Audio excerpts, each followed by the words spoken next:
Cabrito e burico ta come mata yon e caba kulang prome kulang por bira grande. Prome, espreit na yon ta disperse. E ora ei, cada dia menos ta sobra ku por volve cresce. De ora ku terra seco ta queda atrás, camina dia portaba tin vegetação novo. Nós estamos em Washington Slagby Park. Nós estamos a proteger o parque para a futura geração, para o parque para mostrar a maneira tá mais que 500 anos passado. Agora tem mais diversão de mata, então mata mais grande, com tem fruta, com mais diferente para dentro do parque.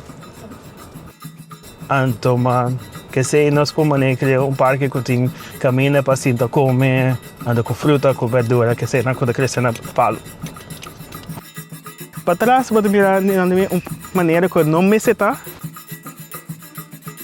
Quita a pressão aí e algo outro ta passa. Mata yon ta queda para. Vegetação novo tenha tempo para virar mais grande.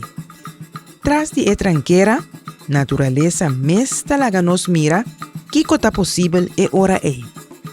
Para proteger a área aqui, nós põe waia entre caminho que tem besta quando come mata e não, caminho que não tem besta quando come mata. Nós logra de sacar besta não quando come mata não chiquito dentro do parque. A área que nós logra sacar não agora que mais grande que klein boner. Tem hora e diferença de 10 algum metro for de outro. Aqui não, suela ta queda baixi. E não, a vegetação ta cresce back. Solo fronteira talaga nos mira aqui conosco por perde e lo que por bim back ainda. É legal me seguir, pois agora não tem besta de comer mata, não nós temos mais mata, então houve mais diversidade, não tem onde ter houve mais melhor, esse de pôr com ter, não tem pool by, ora houve ao ser cai, então daí de lamang, então daí coral não, quando daí também é pescamento. Então assim, essa maneira que tu gosta conectar junto. Recuperação ta começa com lo que ta a chance pa queda. Mata yon. Depois, mais. De hora e paisaje por seguir crescer a trove para a geração também que vini depois de nós.